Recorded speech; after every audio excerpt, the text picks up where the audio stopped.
Hello student, आज हम पढ़ेंगे डीएनए रेप्लिकेशन। जैसा कि हम जानते हैं डीएनए में दो स्ट्रैंड होते हैं जो कि दोनों अपोजिट डायरेक्शन में हाइड्रोजन बॉन्डिंग द्वारा जुड़े होते हैं। डीएनए रेप्लिकेशन के फर्स्ट स्टेज में डीएनए हेलिकेज नाम का एंजाइम होता है जो कि डीएनए के दोनों स्ट्रैंडों को खोलने का काम करता है। इसे कोफैक्टर Mg2+ की आवश्यकता होती है और यह डीएनए पर ओरिजिन ऑफ रेप्लिकेशन साइट पर जाकर अटैच होता है।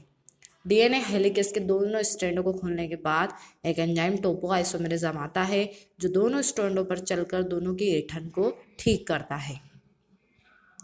दोनों स्ट्रैंडों के खुल जाने के पश्चात सिंगल सेल प्रोटीन्स होते हैं जो कि दोनों स्ट्रैंडों पर अटैच हो जाते हैं, दोनों में हाइड्रोजन बॉन्डिंग होने से रोक देते हैं। 3 days to 5 days वाले स्ट्रैंड पर आरएनए पॉलीमरेज द्वारा आरएनए प्राइमर रखा जाता है। इस स्ट्रैंड को हम कंटिन्यूस स्ट्रैंड या लीडिंग स्ट्रैंड कहते हैं।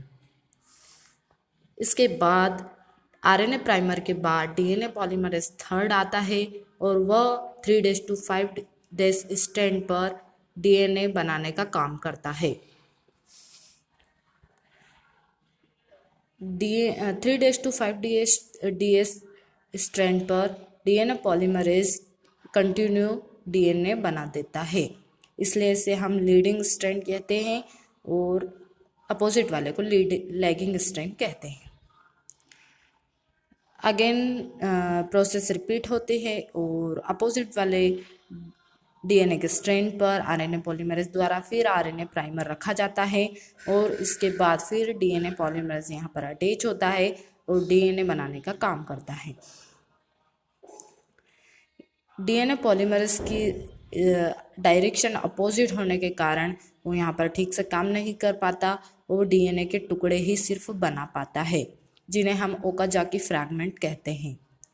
डीएनए पॉलीमरेज द्वारा टुकड़े बनाए जाने पर इसको पूरा करने के लिए हमें एक एंजाइम की आवश्यकता होती है, डीएनए लाइगेज, जो कि इन ओकाजाकी फ्रैगमेंट्स को पॉलीन्यूक्लियोटाइड द्वारा अटैच कर देता है और इस प्रकार से कंटिन्यू डीएनए बना देता है।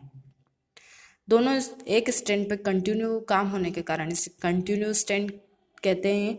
जिस पर टुकड़े टुकड़े बनते हैं उसे डिसकंटिन्यू स्ट्रैंड कहते हैं। इस प्रकार से एक डीएनए से